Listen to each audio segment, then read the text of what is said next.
Hi everyone. Thanks for watching. So today I'm going to talk about what sucks about modern scripted TV.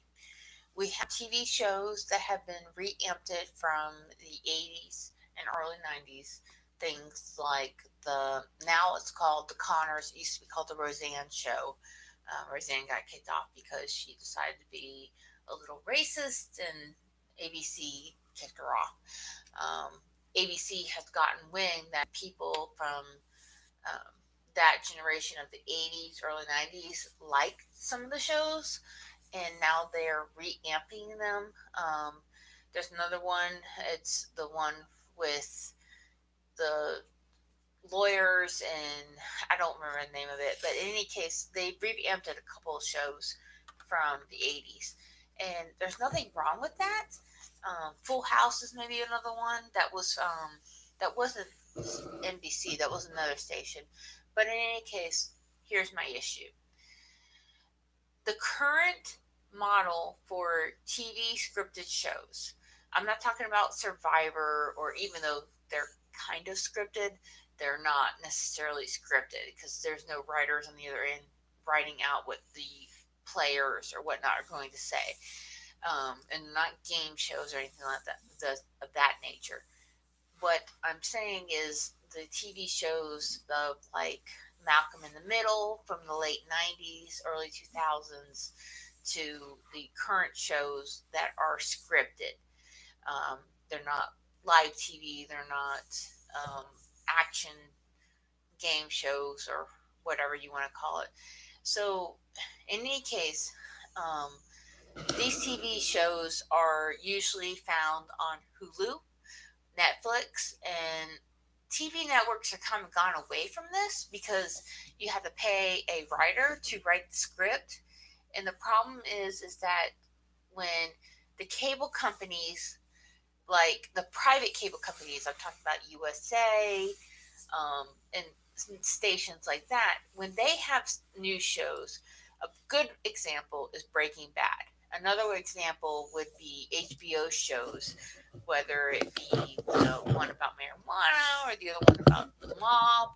They're all very good shows, and they're scripted based off of history, and they're also scripted off of everyday instances so that you get to love the character that is the good guy and the bad guy at the same situation. It may be the criminal, but at the same time, you understand why they have to be the criminal in that situation. Other networks, and the majority of them, don't go this route. They find this to be scary, I guess. An example would be some of the shows that are out there, like the Ozark. Um, that's just an example. An example would be I'm watching the Ozark, and I'm on episode like I guess 8 or 9, and I'm sitting there watching it with my husband. I'm a little tipsy, and I'm watching and going, "Oh, she's going to drown, or she's going to go into a coma, or that's not going to work because of that situation, whatever they're being put in, because that's the main character and they have to survive until season 2, even though we're in season 1." So, knowing this, I know that whatever situation they're being put in, they're going to survive in. That doesn't make good TV to me. Good TV to me is TV shows where I don't expect it. Stephen King in the 70s, 80s, and even the early 90s wrote excellent, excellent work. Mind you, he was bipolar, I'm sorry, he is bipolar. And in some of his earlier works, he would have to go off his medication to be able to write the stories. Now, that's not so much the case that I'm aware of. That may still be the case, but I'm not so sure about it. I know he owns properties in Maine and in Colorado. He grew up in Maine. That's why some of his major movies, like It and several others, take place in Maine. But some of his later books take place in Colorado because he grew up in Maine, but he now lives in Colorado, so he knows those areas, and that's what he writes about. Mind you, he makes up fictional towns in those areas, but he still knows the areas, and he knows how the climate is, and he knows the atmosphere. So because of that, he's able to write excellent books. I love Stephen King, don't get me wrong. But today, his writings aren't as inept to what they used to be. Meaning, he's not as in tune because maybe his famousness has gotten a little bit in the way. Now that he's making money, he doesn't have to worry about money. They're currently remaking movies he wrote books that in the 70s and 80s. So he doesn't necessarily have to worry about this stuff. Mind you, he's in his senior citizen years. He shouldn't have to worry about that stuff. He shouldn't have to be continued writing new novels and whatnot. But that's just an example. Going back to like an example, the Ozark, I'm watching the show and I realize, oh, well, they can't do this because of this character has to survive. Because of that, it ruins the story for me. And it also ruins the story for my husband, who happens to be sitting next to me while we're watching the show. And so we pause the show and I say, oh, well, so and so can't die because of this situation. That is not good story writing. Good story writing would be Breaking Bad, when I don't know if Jesse or Heisenberg, I know Heisenberg's gonna lie because he'll live because he's the main character, but I don't know if his family's gonna live. I don't know if Jesse's gonna live. I have no idea. And unless they leak the contracts of the individual players, another example would be the Walking Dead. Unless they leak the contracts of the individual employees of the actors, I don't know who's going to live and survive.